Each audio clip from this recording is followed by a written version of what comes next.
We head into hour number 3 this morning, and Brandian Ross joins us in studio. Brandon had 223 tackles in 45 games played here at YSU, 7 interceptions, team captain in 2010, and now he's made it to the NFL. Just talk about the journey, I mean, the long haul. It was most definitely that. It was a long road. To me, I still don't have a position, so that is the most difficult thing coming out. I started at corner, or I started at safety, but played corner, then moved back to safety, then moved back to corner. Right. For my last 2 years, but then I played some safety, some games, so that was the most difficult thing. I didn't know how they were going to evaluate me or at what position. So, but when I got in, I was at corner. Then, surely enough, I moved directly back to safety. But I'm more than capable of still playing corner, I think. Now, aside from the crazy climate change from Green Bay to Oakland, what were you thinking when the Raiders signed you in September 2012? I didn't know what to expect. Green Bay was all I knew, technically. So, I mean, I was going there with an open mind, just ready to adapt to any changes that I did have to make. But I wasn't too much, sure as to what I was going to see. Now, you're now strong safety for the Raiders. Had 20 tackles in 2012 and 75 combined tackles last season. First of all, it's a pleasure to have you back on the show, because last time we talked, you were a Packer. And but talk about your experience. I mean, 13 games started. I mean, how does that change your mindset as you head into the off season now? Well, it last year helped me prepare my body for this season coming up, trying to put on a couple more pounds, well, a lot more pounds, and just and now I have experience playing in close games and playing against different athletes, younger and older. So I'm sure I will see them again someday. So I know their tendencies and things like that. So last year definitely just gave me that much needed experience.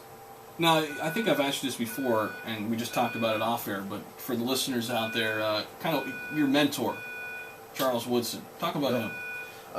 Charles is definitely a mentor to me. I was with him in Green Bay when I played corner. We were in the same room, and I watched what he did during game day, because I was told never to watch him in practice at Green Bay. That was the first thing you learn as a new corner in Green Bay. You don't watch what Wood do in practice. Watch him on Sunday. But yeah, no lie. But then when he came out to Oakland, I was happy to have him out there. But it was a learning experience for both of us, because it was his second year really starting at safety. He has played it before at different packages, but as far as starting there, being there all year, it was only his second year, and it was my first, so it was definitely a learning experience. But I definitely enjoy playing with him. Now, I'm positive there's a lot of trash talking that goes on, but you playing a lot last year. Who's the one guy, the wide receiver, that jawed at you the most, maybe? I mean, just a guy that...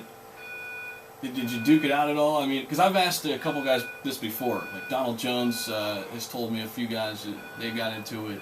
Is there like one guy that you got into it with? Kellen Winslow. Okay.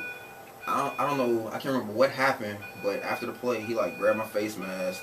So I go to punch his, and then Charles and a couple other guys come break it up. But I don't know what happened, but he talked at the wrong time. Like, he talked during run plays, which I didn't understand. Does he talk all the time? Was he a big talker? Yeah, big time. And that someone got under my skin, because I don't too much say anything. If, right.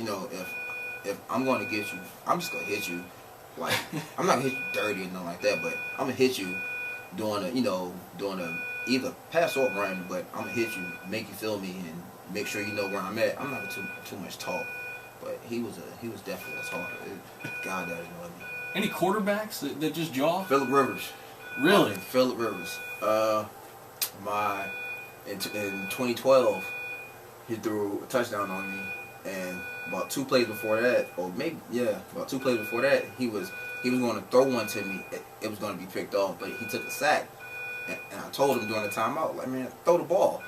2 plays later, he threw the ball right over my head, and he runs down the field and he's talking smack. So then we play him this year.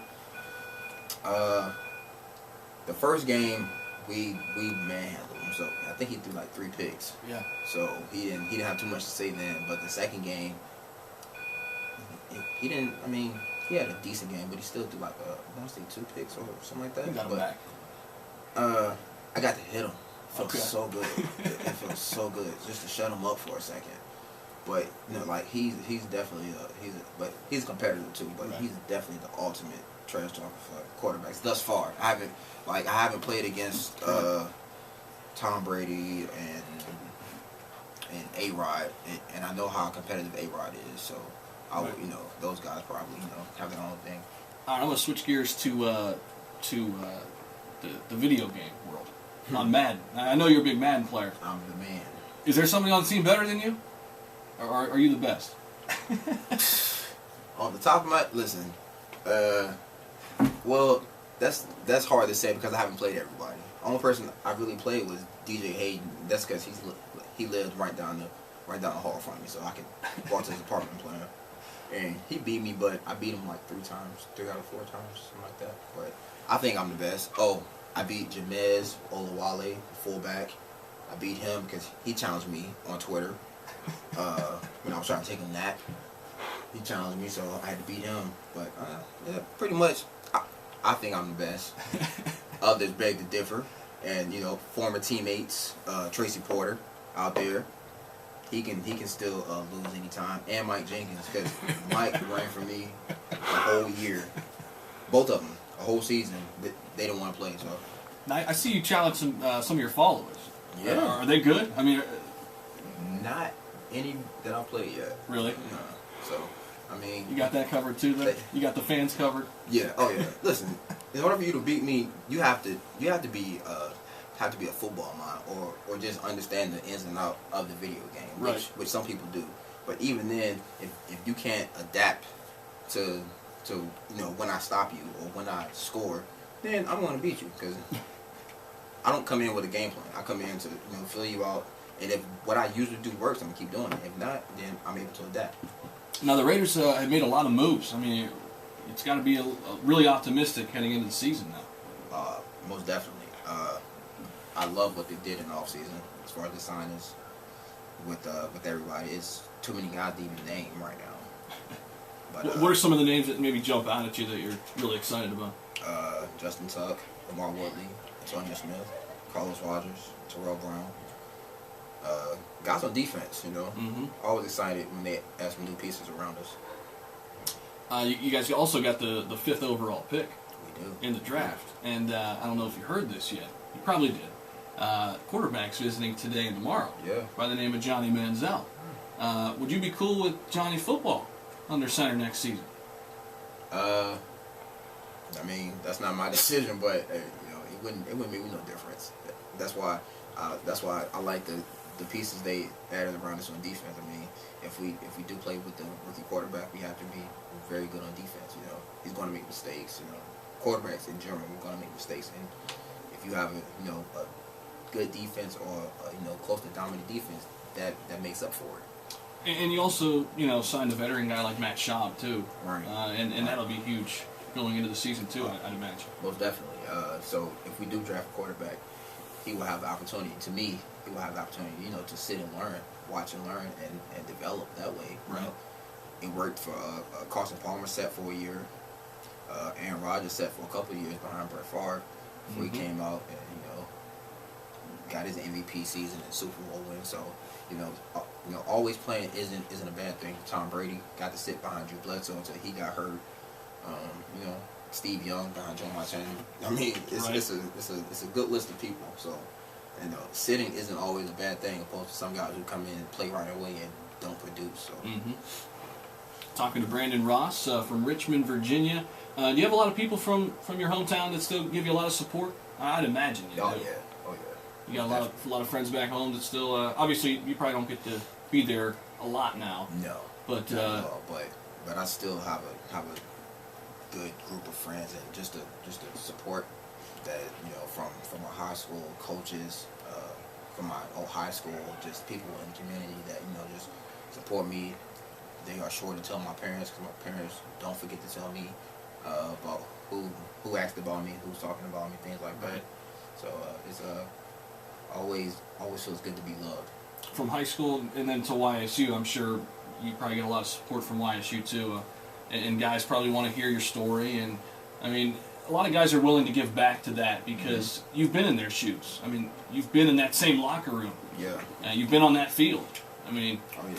You know, how the guys big is on that? the team, they're always asking me questions, you know, about what was done, how was it done when you were here. Mm-hmm. You know, what should I do to, you know, improve this and things like that. And, you know, I don't have any problem telling them because someone told me, because Donald Jones told me, because, you know, when he was coming out, I wasn't sure about the whole possibility of going to the NFL. Mm-hmm. I mean, I always had my goals, but I didn't really know anything about what was going on. So, you know, I talked to him a little bit and then did my own research and things like that. So, you know, it's definitely important to make sure I give back in the form of education to the younger guys. Talking to YSU, talking to the first YSU defensive player to sign with an NFL franchise as a free agent in 2011 since Russell Stuvance did it in 2003 out of YSU. He signed on with the Green Bay Packers, now a member of the Oakland Raiders. And I got to ask you this, and this is something for Lamar when he comes too. You guys both had similar paths. You know, you took the hard route. Obviously, you didn't decide that, but that's the route you had to take. How has that made you better, though? I mean, because you know, you weren't a guy that had anything handed to you. You know, being drafted in the first, second round, where these things are given to you. You've had to come up the ladder and find it a different way. I'm actually still coming up. I mean, I'm not, right. You know, I'm not satisfied, and I told my agent this because he asked me when I first came out, you know, what's your ultimate goal? It was like be the best DB to play this game. So I still have a long way to go.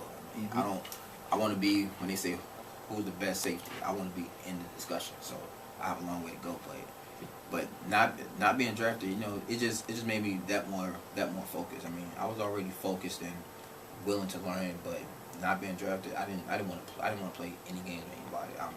I was all about my business. So that and it's also very humbling. But at the same time, it, you know, once you get on that field, it doesn't matter where you were drafted or selected, things like that. If you can play, and if you can't, it will show. All right, yeah, you got time to hang around? We'll take a quick break, come back? Yeah. All right, cool. You told me this is something you want to do maybe in the future, man. Man, I would love to be on the radio. Hear his voice. All right, we'll take a break. We're with Brandian Ross, the Oakland Raiders. He returns, as does the Freeze, in a moment.